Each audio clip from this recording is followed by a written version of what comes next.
नमस्कार दोस्तों, राधे राधे, जय श्री कृष्णा।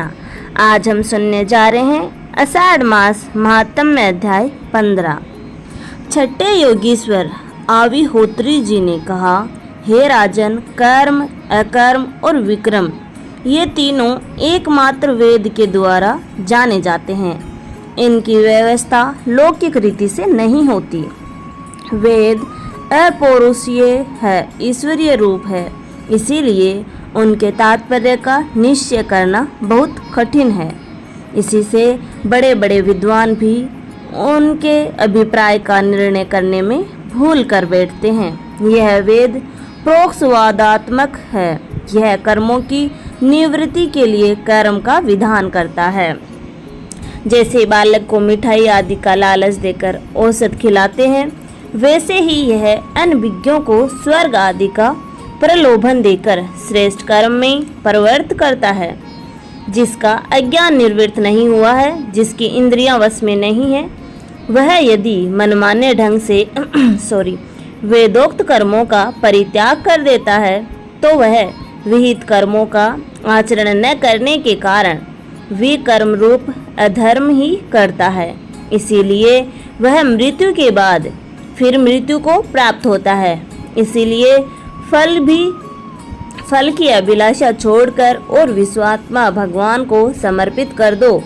जो वेदोक्त कर्म का ही अनुष्ठान करता है, उसे कर्मों की निवृत्ति से प्राप्त होने वाली ज्ञान रूप सिद्धि मिल जाती है। जो वेदों में सर्वर्ग द्विरूप फल का वर्णन है, उसका तात्पर्य फल की सत्यता में नहीं है। वह तो कर्मों में रुचि उत्पन्न कराने के लिए है।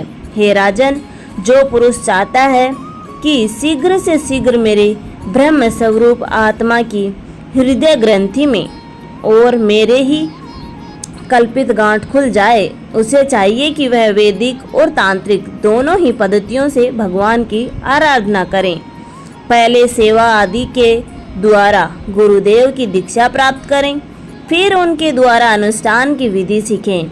अपने को भगवान की जो मूर्ति प्रिय लगे, अभीष्ट जान पड़े, उसी के द्वारा पुरुषोत्तम भगवान की पूजा करें।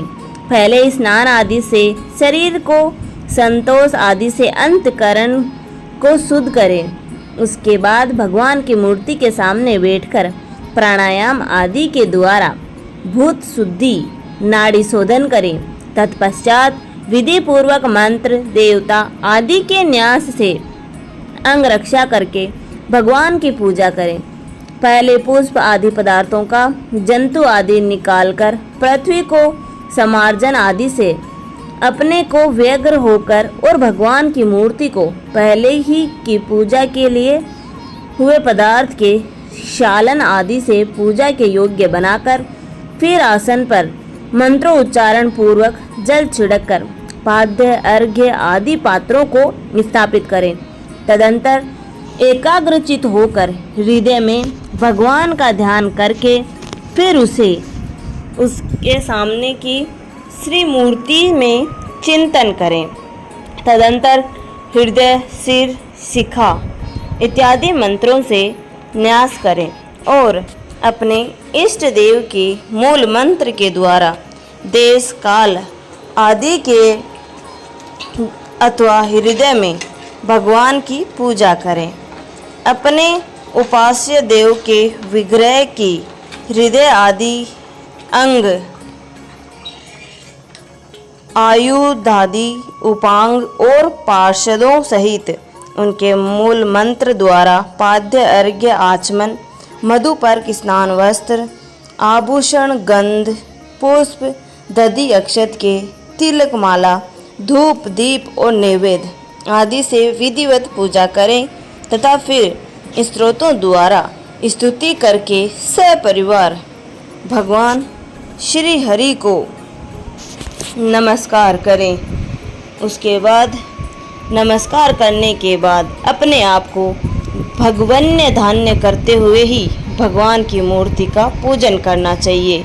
निर्माल्य को अपने सिर पर रखें और आदर के साथ भगव द्विग्रह को यथा स्थान स्थापित कर पूजा समाप्त करनी चाहिए। इस प्रकार जो पुरुष अग्नि, सूर्य, जल, अतिथि और अपने हृदय में आत्मस्वरूप श्री हरि की पूजा करते हैं वह शीघ्र ही मुक्त हो जाता है। धन्यवाद दोस्तों, यहाँ तक बने रहने के लिए। आशा करती हूँ आपको दी हुई जानकारी पसंद आती होगी। इसी के साथ आज हमारा महात्म्य समाप्त होता है। आगे के महात्म्य के लिए आप हमारे चैनल को लाइक एंड सब्सक्राइब करना ना भूलें। धन्यवाद।